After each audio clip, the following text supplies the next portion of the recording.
UCC यानी uniform civil code यानी समान नागरिक संहिता।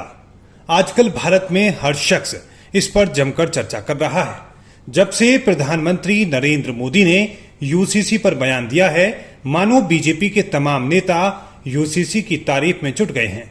कई राजनीतिक दल यूसीसी के समर्थन में बयान दे चुके हैं तो कई राजनीतिक दल विरोध में हैं।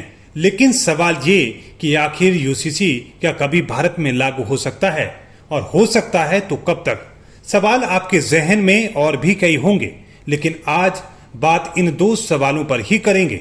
सबसे पहले तो ये कि क्या भारत में कभी यूसीसी लागू हो सकती है? तो जवाब है हाँ, बिल्कुल संभव है। जैसे जम्मू कश्मीर से धारा 370 को हटाया गया, उसी तरह से भारत में यूसीसी को लागू किया जा सकता है। जी हाँ, सही समझे आप। यानी जैसे 370 पर कानून बनाया गया, वैसे ही देश की संसद से कानून बनाया जा सकता है और उसे लागू किया जा सकता है। माना जा रहा है कि सरकार ने यूसीसी पर ड्राफ्ट तैयार कर लिया है और इस बार मॉनसून सत्र में इसे पेश भी किया जाएगा। अब सवाल ये कि आखिर यूसीसी कब लागू होगा? तो बता दें कि यूसीसी अगर इस मॉनसून सत्र में पेश किया जाता है तो मानो सितंबर तक कानून को लागू कर दिया जाएगा।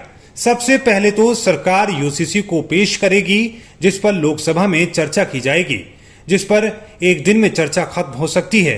लेकिन भारत में इतनी आसानी से यूसीसी पर चर्चा हो जाए, ये तो संभव नहीं है, क्योंकि कई राजनीतिक दल यूसीसी का विरोध कर रहे हैं, जिसमें कांग्रेस सबसे आगे आकर विरोध कर रही है। और लोकसभा में एनडीए के बाद अगर किसी के पास सबसे ज्यादा लोकसभा सांसद हैं तो वो है यूपीए, और यूपीए जमकर लोकसभा में हंगामा कर सकता है।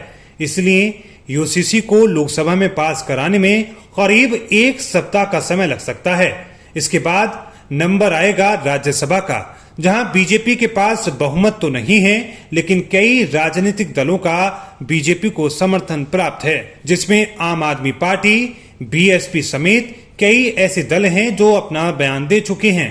और ऐसे में राज्यसभा में यूसीसी पर जल्द चर्चा खत्म होने की संभावना है और वहां से यूसीसी पास होने के बाद सीधा राष्ट्रपति के पास जाएगा, जहां राष्ट्रपति यूसीसी बिल को पास करने में 24 घंटे का समय लेंगी, जिसके बाद यूसीसी कानून बन जाएगा।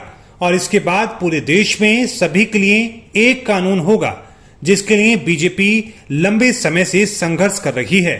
अब ये देखना दिलचस्प होगा कि राज्यसभा और लोकसभा में यूसीसी पर कितना संघर्ष होगा, क्योंकि कई दलों ने समर्थन तो दिया है, लेकिन वो सवाल भी उठा रहे हैं।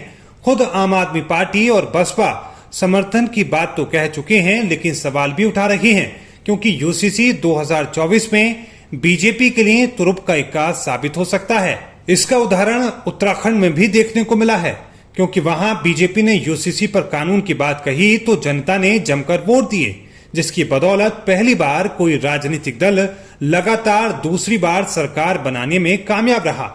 अब देखना दिलचस्प होने वाला है कि यूसीसी पास होता है तो बीजेपी को क्या फायदा होगा, और सवाल ये भी क्या वाकई में कानून पास हो पाएगा। आप कमेंट बॉक्स में जरूर बताएं कि क्या यूसीसी लागू हो सकता है, और हाँ तो क्यों, और अगर नहीं तो वो भी बताएं। शुक्रिया।